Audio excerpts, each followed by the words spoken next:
1996 ఎందుకు పెట్టావు రమ్య రమ్య అని? దానికి ఏంటి అంటే డేట్ ఆఫ్ బర్త్డేనా లేకపోతే దానికి ఏదైనా సంథింగ్ స్పెషల్? నా డేట్ ఆఫ్ బర్త్ అక్క. ఓకే, నీ డేట్ ఆఫ్ బర్త్ అంటే ప్రతి ఒక్కరు నీ ఏజ్ అంటే చబ్బిగా ఉంటాగా, ఎవరు ఎంత నా ఏజ్ చెప్తే నమ్ముతలేరు అక్క. సో నన్ను ఎవరైనా నమ్మండిరా బాబు, నమ్మండి. అది పెట్టిన 1996 అని పెట్టిన డైరెక్ట్ డేట్ ఆఫ్ బర్త్డేనంట. నా డేట్ ఆఫ్ బర్త్. నా బర్త్డే కూడా అయిపోయింది. వచ్చే సంవత్సరానికి రచ్చ రచ్చ చేద్దాం. నాది డేట్ ఆఫ్ బర్త్ అక్క. ఓకే, పెట్టిన రాండమ్ గా పెట్టేసుకున్నా. ఇక అన్నిటికీ అదే ఇక 1996 అంటే డేట్ ఆఫ్ బర్త్.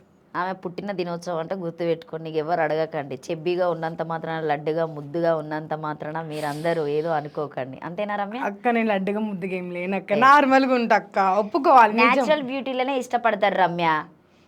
ఈ ఫేస్ లో ఎంత కళ ఉంది అది చూడాలి. మనసు మనసు చూసుకోవాలి ఎప్పుడైనా. రమ్య మనసు గొప్పదని నేను విన్నా. అంటే ఓకే అక్క, నువ్వేమన్నా నేను యాక్సెప్ట్ చేస్తా. ఎందుకంటే అమ్మాయిలకు కావాల్సింది అందం, పాండ్స్ పౌడర్ అంతే. రమ్యకు కావాల్సింది కూడా